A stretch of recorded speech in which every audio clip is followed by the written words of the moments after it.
안녕하세요. 오비를 만나는 시간 오만식! 오비를 만나는 시간 두 번째로 모신 게스트분은 바로 유피의 셀럽, 유피의 목소리 도지은 아나운서님을 모셨습니다. 네, 안녕하세요. 유피 8기를 수료하고 두 번의 운영진과 또 오비 운영단까지 활동을 했던 유피의 거머리 도지은입니다. 반갑습니다. 지은, 첫 번째 질문을 드리려고 하는데요. 네. 아나운서라는 정말 멋진 직업을 가지고 계시잖아요. 그럼 혹시 이 아나운서라는 직업을 선택하신 어떤 계기가 있으셨나요? 저는 특별한 아나운서를 준비해야겠다는 계기가 있다기보다는 사실 이것도 뭐든지 약간 기승전 유피 같긴 한데 사실 유피를 하면서 말하는 즐거움을 처음 알게 됐어요. 처음에는 저도 광고회사를 가고 싶어서 광고회사에 가려면 PT를 정말 밥 먹듯이 해야 되잖아요. 그래서 PT를 이왕 할 거면 제대로 배워보자라고 해서 유피를 새내기 시절에 정말 아무것도 모를 때 들어와 버려서 이제 PT를 공부를 하면서 아, 참 말하는 게 재밌구나. 내 생각을 논리정연하게 전달해주는 게 이렇게 매력있구나 라고 알고 있다가 처음에 이제 제가 아나운서라는 직업을 떠올리게 된 계기는 스페인으로 교환학생을 가게 됐어요. 사실 국어국문학과 전공이었고 스페인어는 올라밖에 모르던 상황에서 진짜 이 한국을 떠야겠다는 일념 하나만으로 스페인으로 교환학생을 갔다가 거기서 이제 사는 친구들의 삶의 태도를 좀 배우게 됐어요. 어떤 삶이요? 그 친구들은 5년 뒤, 10년 뒤를 계획하기보다는 지금 이 순간에 정말 욜로인 삶을 그대로 살고 있다고 하더라고요. 그래서 저는 늘 요즘 친구들도 다 그렇겠지만 취업 걱정이 너무 커가지고 광고회사에 그냥 막연하게 들어가고 싶다는 생각만 했는데 스페인 친구들은 늘 지금을 살라고 저한테 좀 알려주더라고요. 그래서 지금밖에 내가 할 수 없는 일이 뭘까 고민을 되게 많이 하다가 말하는 즐거움을 알게 됐으니까 그 말하는 직업을 한번 가져보자 라는 생각에 사실 그 직업이 몇 개 없잖아요. 그래서 가장 먼저 처음 떠올렸던 게 아나운서였던 것 같아요. 그러면 혹시 아나운서를 준비하는 과정에 있어서의 꿀팁 같은 것도 전수해 주실 수 있으신가요? 저도 물론 지금 성장을 하고 있는 중이라 하나씩 배워가고 있는 중이라 아나운서를 준비할 때 이게 꼭 필요합니다라고 단정지어서 말하는 건 좀 조심스럽긴 한 것 같아요. 그리고 어떤 직업이든 그렇겠지만 특히 이제 방송 분야는 준비의 왕도가 없는 것 같아요. 뭐 이 길대로 가면은 꼭 아나운서가 된다더라 이런 건 거의 들어본 적이 없어서 왜냐면 전혀 엉뚱한 분야에서 일을 하고 계시다가 아나운서가 되시는 분들도 많고 정말 정석적으로 뭐 방송 관련 학과를 나와서 공부를 꾸준히 해서 뭐 이제 결국엔 시험에 통과돼서 아나운서가 된 분들도 있어서 제가 막 확답을 드리긴 어려울 것 같고 조금 모험, 그러니까 불확실성을 조금이라도 줄여보는 방법이 있다면 저는 되게 그게 힘들었어요. 그러니까 카메라가 없을 때는 막 까불까불 막 하고 싶은 대로 하다가 큐 하고 들어가면 방송 언어를 써야 되잖아요.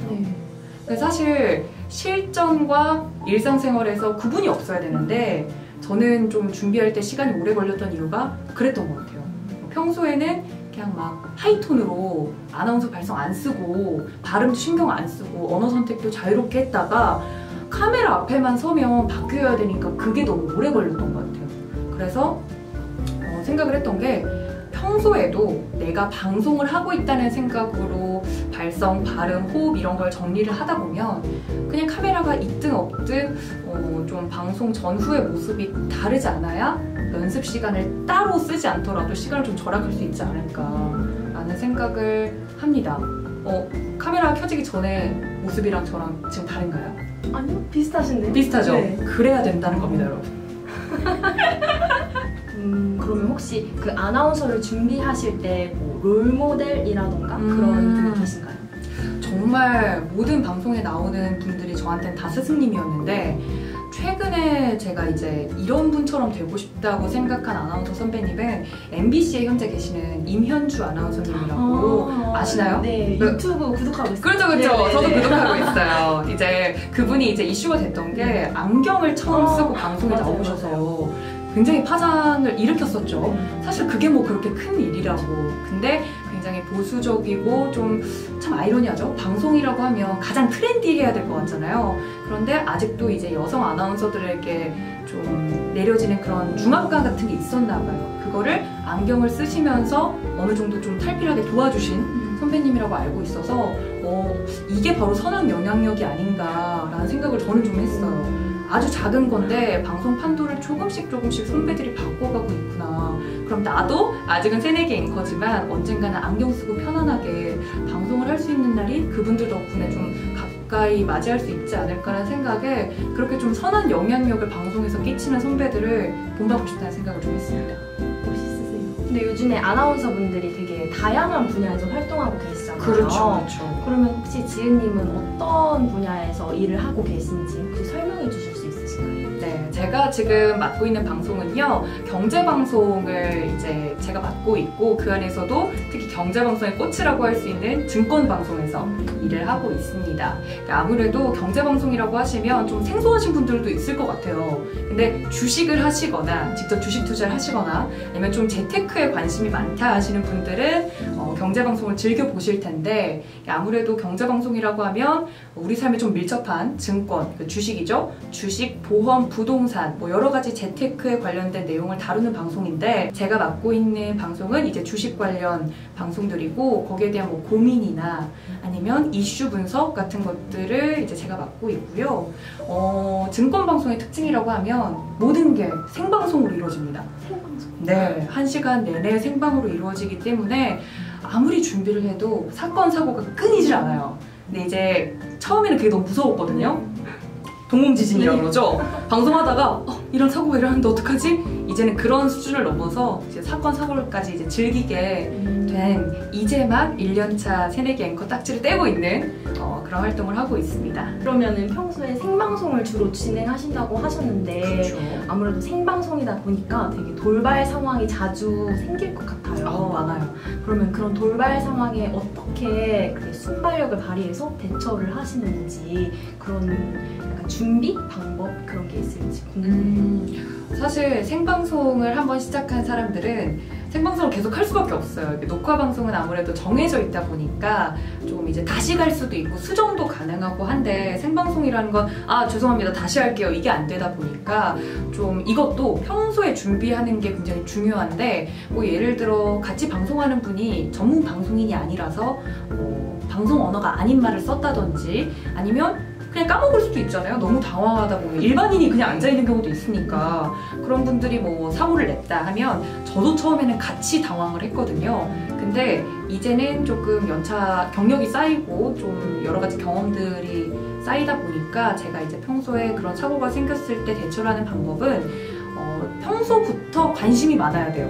이분이 했던 말을 제가 이렇게 질문하고 나서 내 거 하기 바빠가지고 이 사람이 뭐라고 답하는지를 모르면 놓치기 쉬워요. 이 사람이 얘기를 하다가 말이 뚝 끊겼어. 그러면은 거기에 대해서 유도하는 질문을 해야 되는데 나도 안 듣고 있으면 방송이 안 되더라고요. 그래서 그냥 질문하고 끝이 아니라 AI가 아니잖아요.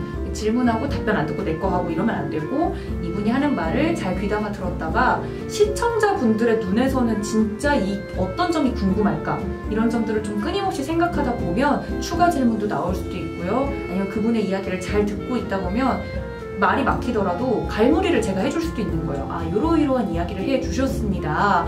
거기에 대해서 요즘 이런 이슈도 같이 생각해 볼 수 있을 것 같은데요 하면서 평소 이 이슈와 관련된 사회 문제에 관심이 많았다면 제가 어느 정도 커버를 할 수 있는 능력이 길러질 수 있겠죠. 생방송에서뿐만 아니라 저를 비롯해서 많은 대학생 분들이 겪고 계시는 돌발 상황이 하나 있는데, 그쵸. 바로 압박 면접이에요. 왜 압박하시는 걸까요?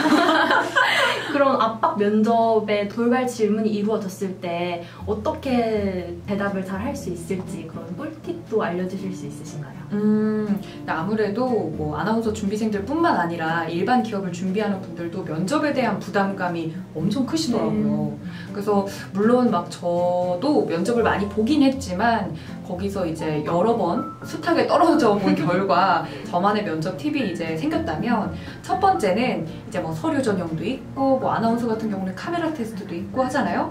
여러 가지 입사 과정을 거쳐서 마지막 관문이 이제 면접인 거란 말이에요. 그러면 그쯤 가서 이제 많은 분들이 착각하는 게 면접을 보는 분들이 긴장하잖아요. 당연히 이제 저보다 훨씬 높으신 분들이 저를 본다고 하니까 너무 긴장되겠죠? 근데 면접 보러 가시는 분들이 이렇게 앉아서 가장 많이 하는 실수가 면접관들 눈을 잘 안 보고 그 공허한 눈으로 그 어딘가를 바라보면서 내가 외운 이야기만 줄줄줄 쏟아내고 나오는 경우가 있더라고요. 면접 시간이라는 건 나랑 일할 사람의 얼굴을 보고 진짜 대화를 하고 싶어서 부른 거거든요. 그 바쁜 분들이. 그러면 그 면접관 분들과 실제로 대화를 하셔야 돼요. 이렇게 지윤 씨랑 제가 이야기하고 있는 것처럼 딱 이제 면접관 분들을 뵈면 뭐 인사하는 건 당연하고 거기에 대해서 여러 가지 질문이 나왔을 때 내가 가지고 있는 컨텐츠나 소스가 있으면 거기에 그냥 살을 입혀서 편안하게 이야기하듯이 제가 이러한 경험도 있었고요, 뭐 이런 일도 있었고요, 이걸 통해서 뭘 배웠고요, 이야기를 잘 해야 되는데 무슨 AI처럼 이렇게 누르면 잘 자기소개서가 외우듯이 나오는 분들이 있어요. 그러면 안 되고 조금은 그러니까 긴장하다 보면 더듬을 수도 있고요, 뭐 다시 말이 헛나올 수도 있고 한데 그 사람의 이제 기본적인 어떤 사람인가를 보기 때문에 아우라나 그 사람이 풍기는 분위기 같은 게 중요한 거지 내가 막 달을 2번 말했던가? 아까 말을 막 염소 소리가 나왔던가? 막 이런 걸 신경 쓰기보다는 면접관들과 실제로 대화하는 거에 집중하자. 이게 이제 첫 번째 팁이고, 그리고 두 번째로는 그 이제 너무 긴장하다 보면 뭐 예를 들어 지윤 씨한테 유니브 PT 경력이 있네요? 뭐 동아리를 굉장히 오래 했네요? 하고 그냥 물어볼 수도 있잖아요. 너무 긴장해서 네! 그런 적이 있습니다! 하고 끝내버리는 경우가 있어요. 이 면접 질문은 단답으로 끝내지 마시고 최대한 길게 서술형으로 나의 이야기를 하는 게 중요한 것 같아요.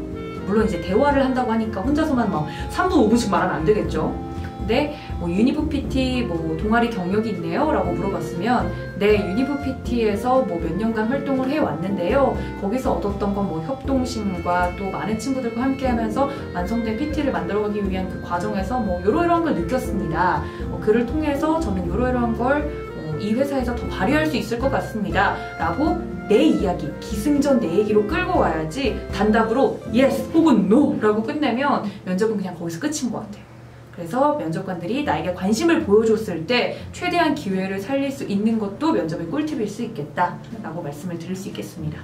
오늘 되게 아나운서라는 직업군에 대해서 되게 다양한 흥미로운 이야기들을 해주셨는데 그렇다면 지은님에게 아나운서란 이라는 단 한마디로 한번 정의를 내려봐 주셨으면 좋겠어요. 너무 어려운데 저에게 아나운서란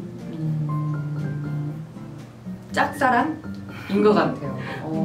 왜냐면 너무 하고 싶었고 하고 싶었던 일을 이루어서 하고 있는데 아나운서가 됐다 하고 끝나는 게 아니라 늘 새로운 기분이에요. 늘 새롭게 공부해야 될 게 넘치고 아나운서로서 앞으로 어떤 행보를 보여야 될지 다음 경력은 어떻게 쌓아나가야 될지 아니면 아나운서로서의 나와 일반 그냥 아나운서가 아닌 나와의 계속해서 그 괴리감이 커질 때마다 내가 아나운서를 통해서 하고 싶었던 일이 뭐였더라? 하고 끊임없이 근본적인 질문으로 회귀하게 되는 그런 직업인 것 같아요. 그래서 아나운서가 됐다고 끝이 아니라 좀 앞으로도 계속 공부해가는 그런 사람이 되고 싶다는 의미에서 알아가고 싶다는 의미에서 영원한 짝사랑 정도로 정리를 해보도록 하겠습니다.